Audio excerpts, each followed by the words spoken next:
Hello বন্ধুরা, আমার প্রথম ব্লগে তোমাদের সকলকে জানাই স্বাগত।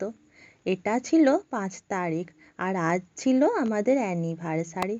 তাই আমরা সকাল সকাল রেডি হয়ে বেরিয়ে গেছিলাম গুপ্তমণি পুজো দেওয়ার জন্য।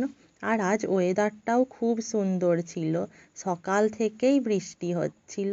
বৃষ্টি হওয়ার জন্য গাছপালাগুলো দেখো কত সুন্দর লাগছিল না, চারিদিকে সবুজে সবুজ।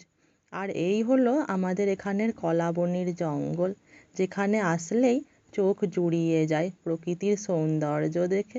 চারিদিকে ঘন শাল গাছ, আর এই প্রকৃতির সৌন্দর্য দেখতে দেখতেই আমরা কখন যে পৌঁছে গেলাম গুপ্তমণির মন্দির বুঝতেই পারলাম না।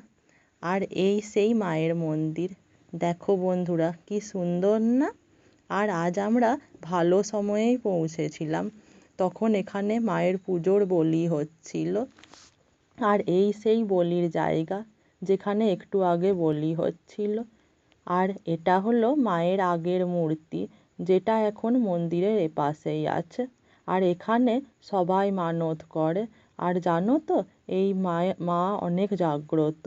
এখানে মানত করলে মনস্কামনা পূরণ হয়। আর এই দেখো মায়ের মূর্তিটা কত সুন্দর না, পুরোটাই সাদা পাথর দিয়ে তৈরি। মায়ের মুখটা দেখলেই মন জুড়িয়ে যায়। আর এই দেখো আমাদের পুজো দেওয়াও কমপ্লিট হয়ে গেল, এখন বাড়ি যাব। তো চলো, আজকের মতন এইটুকুই।